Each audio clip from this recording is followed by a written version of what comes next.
Well, the project. Well, when I first started thinking about it, about 10 years ago, partner and I, we wrote down how long we should take to get rid of the cactus, and we figured out about 3 years. Well, that was 10 years ago. And, well, this group itself has been going for 7 years. And the seed, the lifespan of the seed, is supposed to be 20 years. So this project may have to go on for a bit longer than the 3 years I first estimated, since that's about 10 years ago. So I think we might be here for a while to come.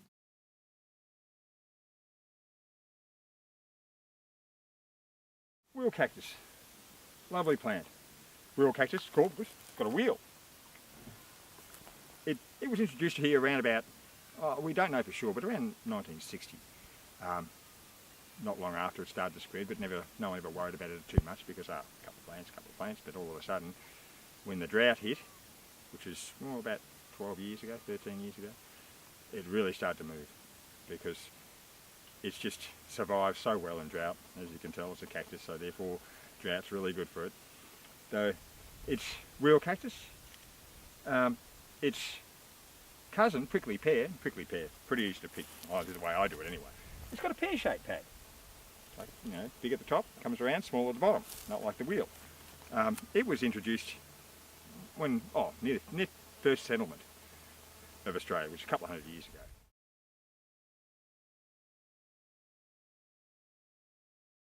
Where it comes from, that's our biggest spreader. Our biggest problem is birds and the fruit.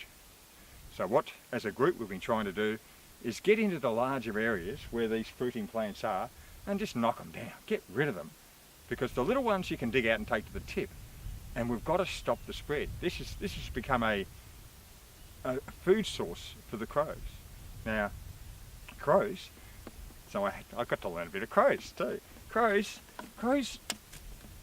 are like, they're like magpies, but they have got a system where they couple up, live in an area. They have an area of about 2 kilometres when they're coupled up and they're having kids and all the rest of it. But once the kids grow up, Mum and Dad go, get your own area. And they kick them out. And when they kick them out, all the young crows have been kicked out at the same time. And they fly next door and they go, I can't go here, I can't go there. So they band together in flocks. So when you see a flock of crows, they're juvenile crows. And these flocks teach each other. One of them has to know, because one of them may come from 50 miles away. Okay, they can travel 25 kilometres in a day, these crows, because when they're young, they do a lot of travelling trying to find a spot to live, and a spot to pair up and then live. But they are very smart birds, and they teach each other. One of them knows, sees them eating it, and, good tucker. So they all learn how to eat it. So our big problem here is that I've seen flocks of 50, but one of my neighbours the other day, and she lives in a bad area, this is bad, it's worse over where she is, but she was saying she saw flocks of hundreds. Now the hundreds, it's scary.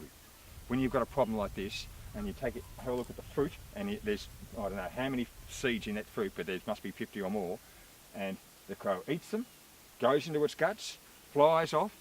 The one good thing is it doesn't fly very far because it's got a very fast metabolism.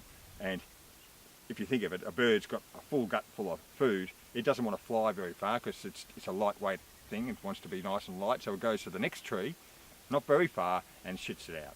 So usually the spread is not that far from where it is, where the fruit is. So it'll spread to a certain distance and then a certain distance. Except for, when foxes eat it, of course, they travel miles and miles, and they can hold it in their stomach and they can spread it anywhere they like. But so it's a huge impact. If you've got an area of fruiting plants like this and the crows learn to eat it, you are in trouble.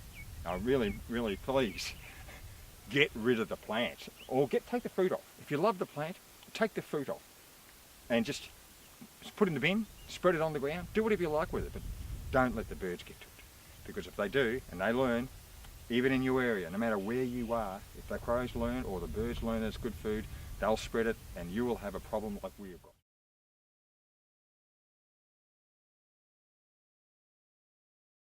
Well, to me the task isn't so daunting anymore, because I know it can be done, because we've done it before in other places. It can be done, so it's just a matter of persisting. Every little bit counts, bit by bit, and we'll get there.